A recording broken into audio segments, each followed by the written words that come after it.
दिनैनिफ्राय बिटिआर सरकारनि गासैबो सीएमनिफ्राय लानानै इएम एमसीएलए आरो बिटिआर सरकारनि दैदेनगिरिफोरा सोलोंथाइ बिथिंखौ गोख्रों आरो सोलोंथाइखौ जौगानाय लाबोनो फरायसालि सामलाय आफादफोरखौ लानानै सावरायनाय हाबाफारिखौ क'क्राझार जिल्लानिफ्राय जागायजेनबाय।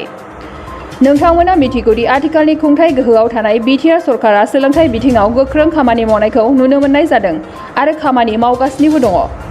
दिनै क'क्राझार जिल्लानि देबोरगाव गोजौ फरायसालियाव फरायसालिनि सामलाय आफाद, फरायसालिफोरनि फोरोंगिरि आरो ओनसोलनि मेलेमजिबि बिथांमोनखौ लाफानानै बिटिआर सरकारा सावरायमेल लानाय जादों आरो बेबायदि सोलोंथाइनि जौगानाय लाबोनो थाखाय बिटिआरनि मोनफ्रोमबो जिल्लानि फरायसालियाव सावरायनाय हाबाफारिखौ लानाय जागोन होननानै दिनै बिटिआरनि मावफुं सोद्रोमा रन्जित बसुमतारी बिथाङा खौरांनि गेजेरजों फोरमायो।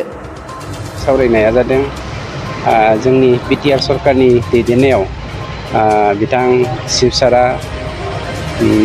बिटिआरआवहाय जोंनि सोलोंथाइ बिथिङाव दुरबल जानायनि जाहोनफोरखौ लानानै गासैबो मेनेजिं कमिटिफोरखौ लानानै सावरायनायनि थाखाय दिनैनिफ्राय जागायजेननाय।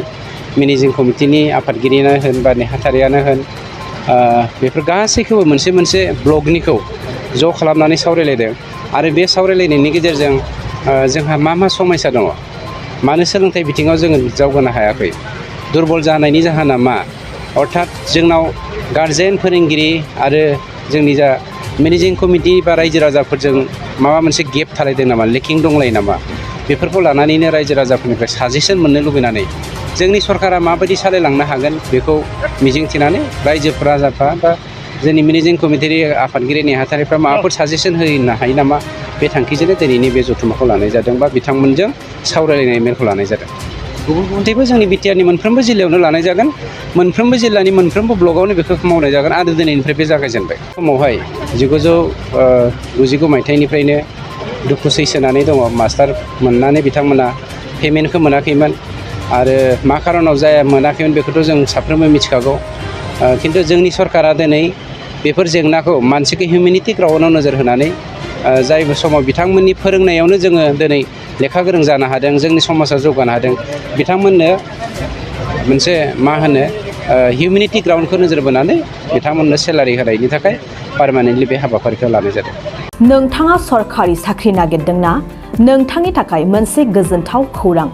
नोंथांनि थाखाय दं एडुकेट पइन्ट, जेराव नोंथाङा सोलोंथाइ लानायनि गेजेरजों सरकारि साख्रिनि गुबुन गुबुन रोखोमनि गोब्राब आनजादफोरखौ उथ्रिसारनो हागोन आरो गावनि आथिङाव गसंथानो हागोन। बे एडुकेट पइन्टआव नोंथांमोना SSC, bank PO, bank clerk, bank SO, UPSC, FSC, defence, railway, state insurance, एएअ, एडिअ एसिस्टेन्टजों लोगोसे स्टेट लेभेल जब आरो माखासे सरकारि साख्रिनि आनजादाव गोनांथि जानाय आयदाफोराव सोलोंथाइ लानो हागोन। मख'नो गोनांदि बे सोलोंसालियाव साख्रिनिल' नङा, बेयाव MBA आरो सैनिक स्कुल बायदियाव एडमिसननि थाखाय एन्ट्रेन्स होनो थाखायबो सोलोंथाइ लानो हागोन। बे सोलोंसालियाव गाहाम थाखो खथानि सुबिदा दं आरो सम मथे नोंथांनि सोलोंथाइखौ बे सोलोंसालियाव होनाय जागोन। बेखौबो मिथिनांगोन दि बे एडुकेट पइन्टआव सोलोंथाइ लानानै बावैसो 2021-22 मायथाइनि एसएससि GDनि आनजादाव गासै 11 सा सोलोंसाफोरा उथ्रिसारनो हादों। बारा नङा, गासै 15,000 रांजोंनो नोंथाङा बे सोलोंसालियाव 6 दानसिम सोलोंथाइखौ लानो हागोन। बे सोलोंसालिया क'क्राझार, बरपेटा रड, गलपारा आरो बङाइगावआवबो दं। क'क्राझाराव सोलोंथाइ लानो गोसो गुदुं जानाय सुबुंफोरा 70020261133 9101 536360 70020261133 9101536360